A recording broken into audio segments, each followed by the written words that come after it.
Hi, I'm Rob Everett. Until recently, I was the CEO of NZ Growth Capital Partners, the government venture capital fund. Before that, the CEO of the Financial Markets Authority. And I'm just about to take over as the chairman of the board of Simplicity, the KiwiSaver fund. And the topic we're going to talk about today is the difference in governance between a private sector board and a Crown entity board.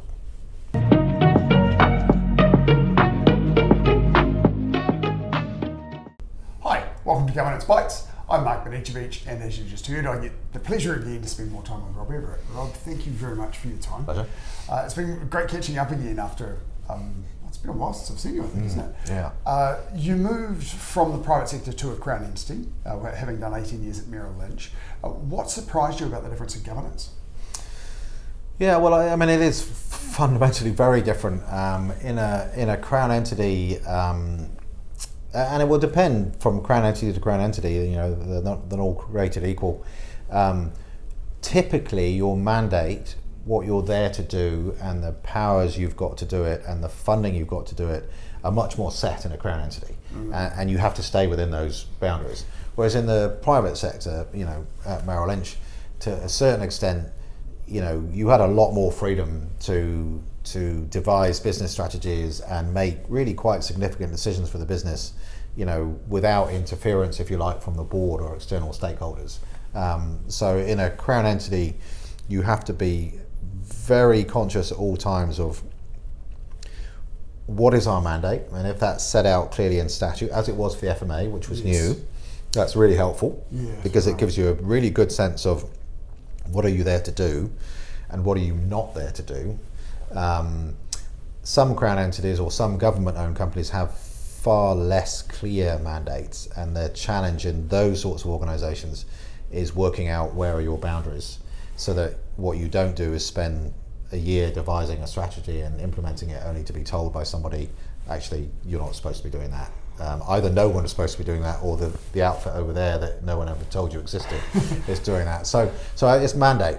You know, the real difference is you've got a much more constrained mandate and set of powers, and generally in the private sector you are constrained by what the markets will allow you to do. But actually, if you want to pivot from building cars to, you know, building iPhones, you know, you can do that. There's no one saying you can't. You just have to get the shareholders on board. Right. One of the interesting things about Crown entities is that technically you report to a board of directors. You also have this conversation with the minister. The minister's role is really important. How do the accountabilities to ministers and the public compare with accountabilities to shareholders or the private sector? Yeah, well, my experience is, you know, much more visibly and much more painfully, if I can use that expression, in that you never feel at any point as a CEO or board member of a Crown entity, you know, anything but the relentless gaze of your monitoring department and your minister, or you certainly should feel like that. Whereas, you know, my experience in the private sector was, yes, the shareholders cared about your share price, but particularly in a US investment bank, they didn't seem to care about pretty much anything else. So you had a lot of freedom.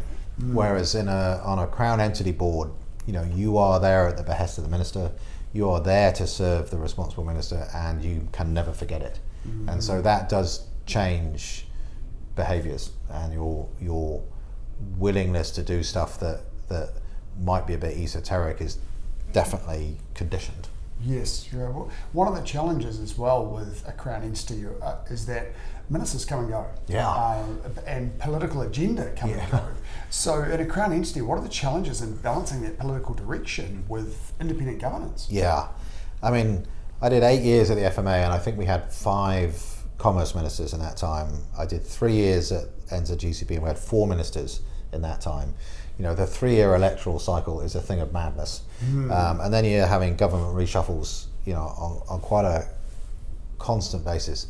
So your ability to be confident that the direction that you have been pursuing, which is often very much driven by the minister, is going to survive the next minister, you know, is really challenging. You know, and quite often, if you're a small organisation like NZGCP was, you know, getting into your minister is a real challenge.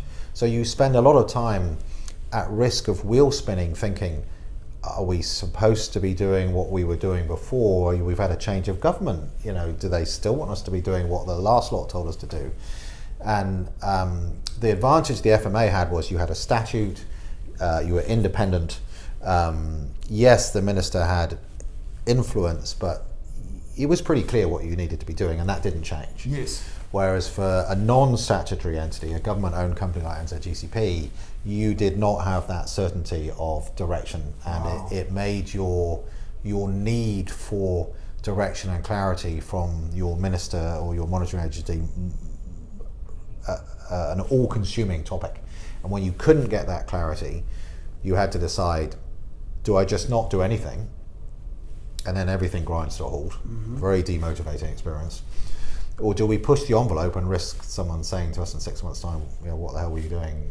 We didn't say you could do that. So the views of the minister and the government of the day as to what you are there to do and the sorts of ways you should implement that mandate, they are front of mind for a Crown Entity board and a Crown Entity CEO at all times.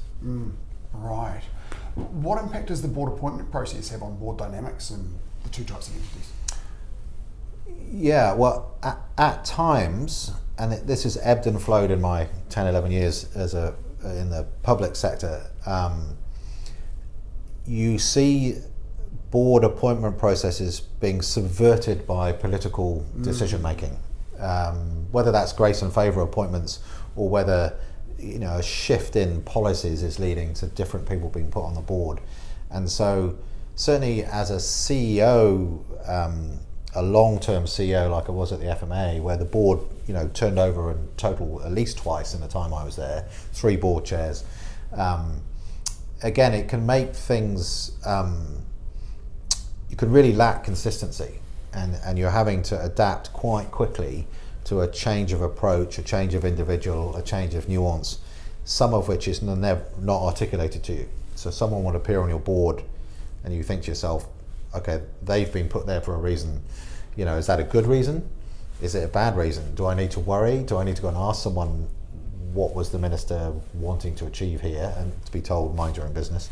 And so, you're in politics. I mean, you're dealing with a political environment, and sometimes it means you aren't as confident as you'd like to be that you fully understand, what the design was for that board appointment. Yeah, right.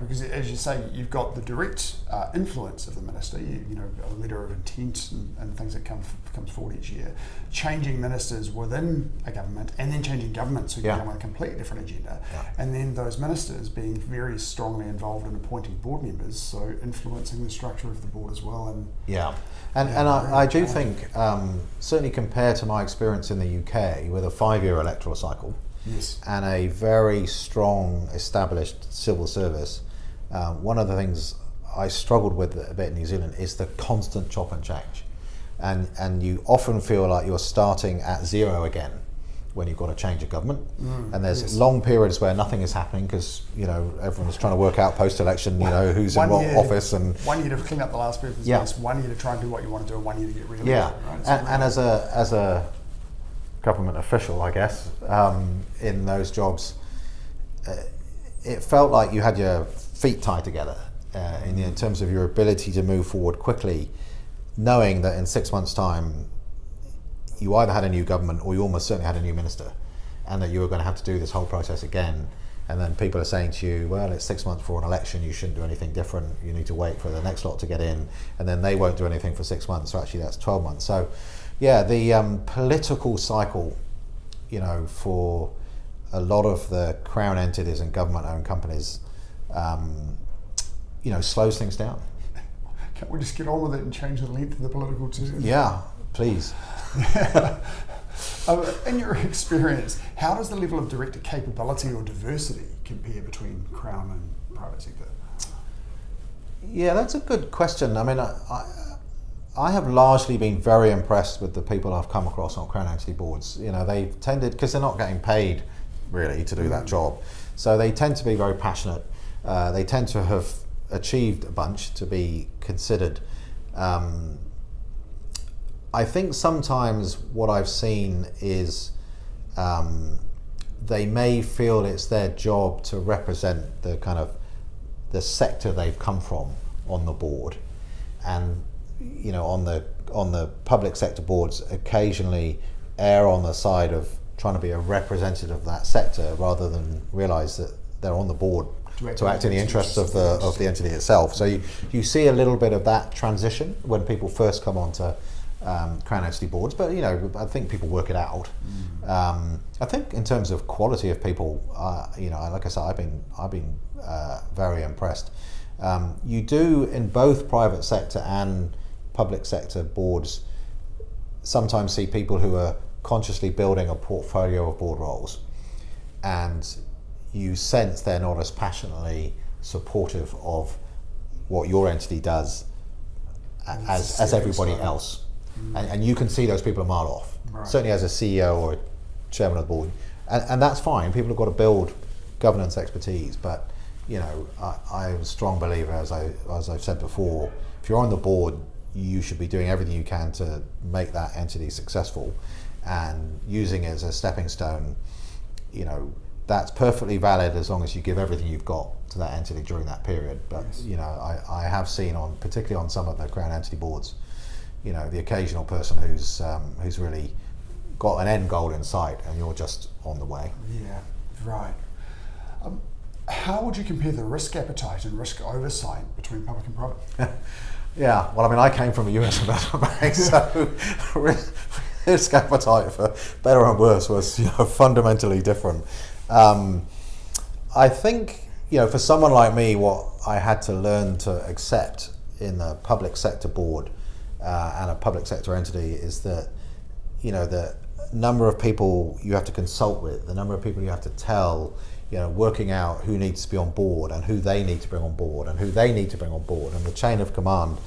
Sometimes you're hesitant to suggest anything even remotely radical because you're going to spend so much time getting people on board with it that you think, well, for a quiet life I'll just keep on doing what I'm doing. So I have found, coming from such an extreme autonomous environment such as the US investment bank, to a scenario where you can't change the carpet without 5 meetings at MB and a couple at Treasury, that can test your patience.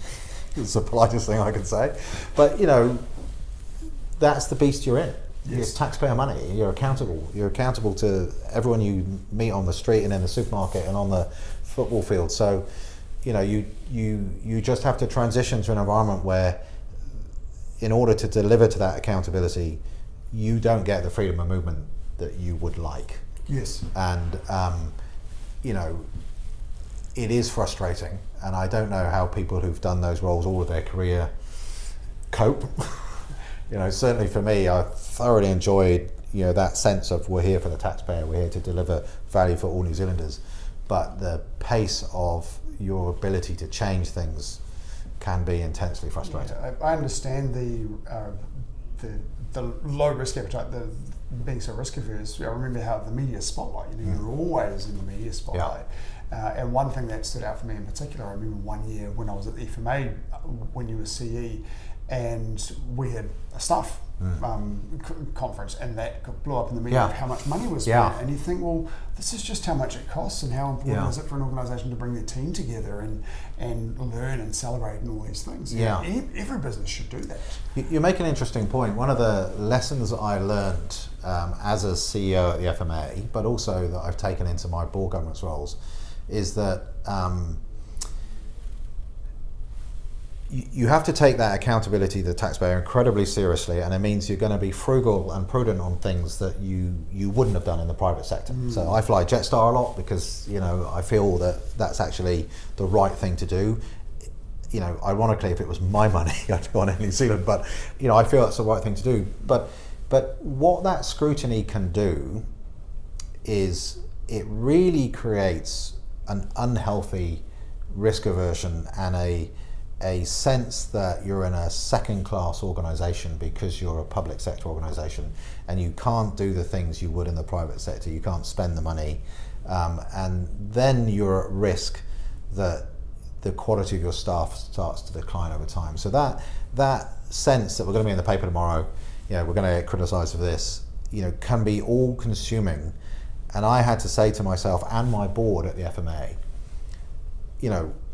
we've done, in certain instances, we've done everything we thought was appropriate. And we have to be willing to stand behind that and not change everything just because some journalist has written a headline that makes it look different. Yes. And so as long as we're comfortable we've done what we've done right, some degree of willingness to take criticism needs to be built in. Yes. But you can imagine, everyone's very sensitive to their reputations, everyone's very sensitive to the kind of taxpayer issue. You will sometimes find organisations running for cover and as a result, demotivating their staff when actually they don't feel that they did anything inappropriate. And there is a role here for politicians to stand behind their public sector sometimes. And this is probably going to be a controversial comment, but in the 10 years I've been in New Zealand, my sense is that the politicians are using the public sector a little bit like a political football, rather than thinking through how do I get the best out of my public sector, because it isn't by allowing the media to influence criticism on a daily basis. Yes. And so it's a difficult topic, but I do think in the public sector everyone has been scarred by some newspaper headline that their neighbours have read out to them and their parents have read out to them on the phone, and they feel they haven't got the ability to defend themselves. But it just comes with the territory, and I think, this is my private sector background coming out, that if you feel you've done it right, you have to develop a little bit of a thick skin, and not everybody can do that. Yeah, absolutely. How does the approach to strategy, innovation and compliance differ between the Crown entities? I think in line with some of the things I've already said, I think a lot of Crown entities, a lot of government entities, are pretty prescribed, including by statute. So your ability to create new strategy and innovate is actually quite limited. And sometimes board directors forget that. Why aren't we doing this? Why aren't we going after those people? I think of the conversations at the FMA, it'd be, because we don't have the power to do that. It's not in the mandate. I agree with you. I'd love to be over there slapping those people, but there's a statute got passed by Parliament. Like it or lump it, this is the job.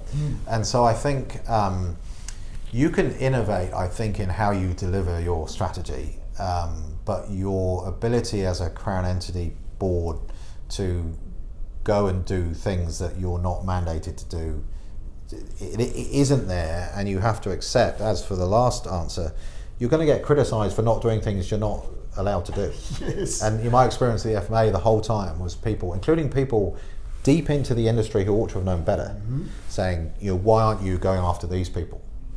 And you'd be, yeah, it's a good question, but look at the law. The law doesn't give us the power or allow us to go after those people. It's not in the mandate. Let's lobby government to say maybe we should expand our mandate or change our powers so we can go after those people. But if you can't, you can't. And I think that is misunderstood by some people who go on public entity boards. At the FMA, I used to put the key provisions of the FMA Act in the board pack every time. Yes. Because I wanted the board to be, that's actually not something we're supposed to be doing. Right.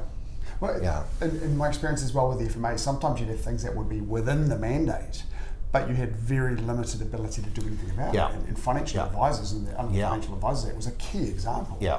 And the FMA is a really good example where that mandate has expanded over time to do exactly what you're saying. Yeah, and it takes time. Yes. So again, public entity boards, particularly statutory entities, if it's going to require a change in legislation and probably a change in funding, you have to be patient. And in the meantime, you're going to get criticised for not, doing something about that thing over there, and you're kind of, what would we do? So it's just a different pace and a different mindset than I was used to in my previous jobs, which, as I've said, I accept we're at the extreme end of the kind of nimble risk-taking spectrum. How about the appetite for innovation? Businesses now, for example, will be spending a lot of time and energy, or should be spending a lot of time and energy thinking, how is AI going to impact us now? Can we embrace it? With businesses that I'm working with, they're starting to do outbound phone calls and take phone calls and stuff with using AI assistants. How difficult would it be to introduce those sorts of technologies into it? Well, I actually think it's part of the job of the board to, be taking that outside-in view of the world. Right? What is happening elsewhere, and why are we not doing that? Yes. If it's AI, which of course is all around the board tables at the moment, management are obviously very busy doing what they have to do today and struggling to really prioritize something that feels very kind of future focused. It's just the nature of a lot of those jobs. So to me, a lot of the job of the board is to understand those trends that are developing, and if they look like trends that this organization, whether it's public entity or private sector, but I think particularly in the public sector, ought to be thinking about making that happen. Whether that's in the KPIs of the CEO, whether that's chatting to management team about, okay, what are we doing about AI, for instance? How are we? Cybersecurity was the one before and will be the one after. Yes, sometimes the management team and the CEO can't see the wood for the trees, and occasionally a good board is not just looking at what they can see internally. They're looking at the horizon and saying, who could we talk to that's going to help us understand what's on the horizon, so that we keep the management team focused on, okay, what if that's definitely coming, rather than wait for it to arrive, we start preparing now. And AI is a great example, but sometimes the board has to be asking those future focused questions. Absolutely. And an interesting board or an interested board will be bringing people from outside in all the time to talk to them, so that they can develop that radar of what they might need to look at. Yeah, right. Yeah, that's a good insight. What's the difference in tone around the board table? You've already talked about the pace of getting things done, so presumably that'll impact the pace of decision making in the boardroom. Are there any other ways that the discussion around the board table, the tone around the board table, differs between the two entities? Well, my experience has been that in a private sector entity, more gets left to the CEO. And quite rightly, you're taxpayer accountable. In a public sector entity, the board do get more involved in the big decisions. And where you have a big board, not all of whom will think the same, that can sometimes be a torturous process to get to the point where the CEO and the management team have got a clear set of directions. So a thing I learned at the FMA, with a couple of great board chairs, was there's been a great debate around the board table about a particular topic. At the end of it saying, okay, so did we reach a decision? Are we really clear on what the instructions to me, the CEO, and the management team are? Because if we're not, we need to get to that point. And so there is a risk, I think, with public sector boards where there's a lot of time for consultation around the board table, of ending up just with a mishmash of quite different views, and the CEO wandering away thinking, I actually not 100% sure what the collective board view was. So I think as a board chair, that's something you should be doing in the wrap up. And if not, the CEO needs to be able to say, okay, can we be really clear here what you want me to do differently, or what you would like me to do with this? If the answer's nothing much, great. But I think in a public sector board, there's more people involved in the decisions than I was used to in a private sector board, where the top board really felt very distant from day-to-day operations, very distant. Yeah, right. How do performance expectations differ? How do they measure performance differently? And we alluded to that a little bit in our last conversation. And how's reporting different in those sorts of things? Well, exponentially off the scale different, I would say. Again, I'm used to a scenario where performance was quite brutally assessed, which was share price, revenue, and you would like, frankly, a bunch of other things to be in that mix, but weren't, particularly as a public company. Whereas for a public sector entity, your reporting documents, your reporting requirements are exhausting. And you can spend, as a public sector CEO, easily a third of your time doing reporting mechanisms into government, which don't to you feel like great added value. But again, you're generally operating off taxpayer money. You've got to be accountable for that. Someone somewhere needs to be able to go, is this best bang for the buck? Is having these guys do all of these things really delivering the outcomes we want? I think the problem with a lot of performance reporting, or a challenge with a lot of performance reporting, is, okay, we did all of this and that happened. Fine, but is there really causation? Yes. Because, the FMA, I had no qualms in saying we're all working really hard, really busy, doing everything we can. But identifying the behaviours that had changed and the data that had changed was really difficult, partly because you didn't have the historical data, so you didn't know what your base was. And then you end up in a reporting scenario where you think, I'm reporting all this stuff, but I actually myself don't know what that tells the people I'm reporting to. Yes. And so it can be frustrating, because in the public sector you are often working very hard to contribute to outcomes, but you don't control the entire outcome. And so you can get into the mindset that your reporting is meaningless because you weren't really in control of that end outcome 100%. But that's life. And I think Treasury have been very focused the last few years on trying to narrow that gap and trying to be much more specific in reporting about, well, what did we change? Yes. Not what changed, what did we change? And which that can be very difficult to measure. It really can. Yes. What can private boards learn from public sector and vice versa? Yeah. I think instinctively it's about the mandate piece. So although I found it quite constraining to come into a public sector entity that had a very clear set of guardrails that it really couldn't step outside, I think in the private sector sometimes you get a dilution of strategy or pivots going on that aren't properly versed with the board and aren't properly tested with shareholders and other stakeholders.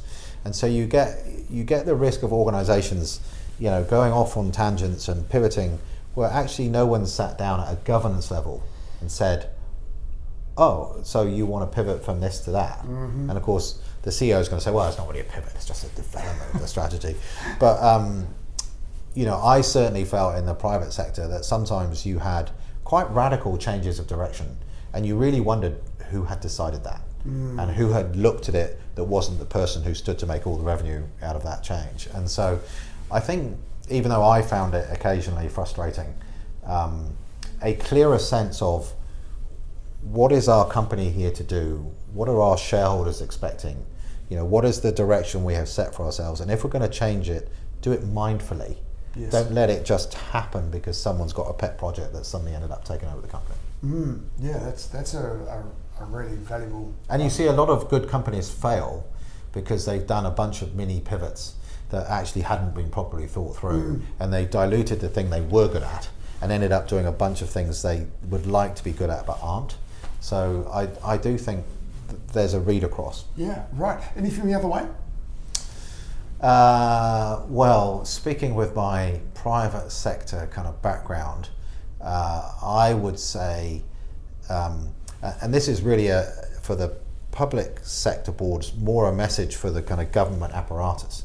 If you've got good people in those jobs, whether that's the board or the management jobs, which you should have,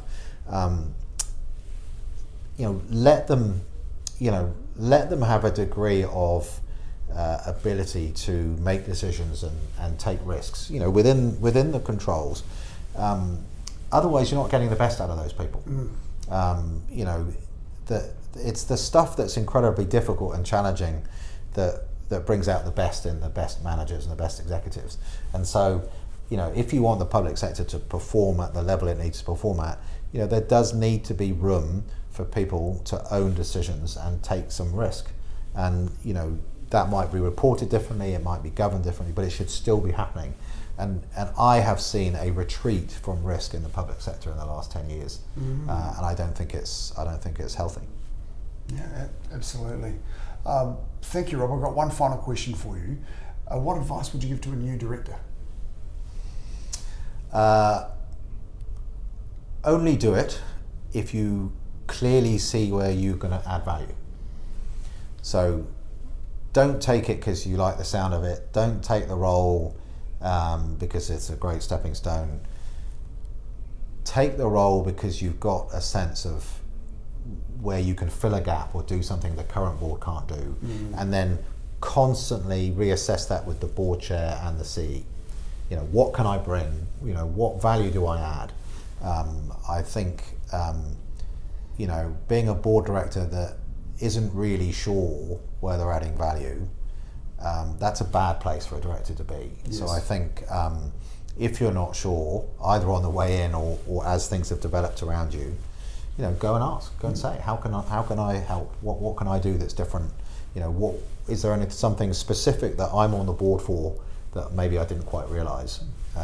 I think that would be my advice. Find a thing that you bring and leverage it to the hilt. Yeah, great. That's it's advice that has come up in a way before, but not in that way. And I really like that. That's really great, valuable advice. Thank you, Rob. Thank you again very much for your time. My pleasure. Wonderful to catch up. Lovely to see you. And I'll look forward to seeing you soon. Yeah. And your next episode. Thank you. Thank you for watching this episode of Governance Bites. We have more episodes on YouTube and your favourite podcast channel, where I interview directors and experts on various topics relating to boards of directors and governance. We'd love to see you back, and please like, subscribe, and share the videos and podcasts.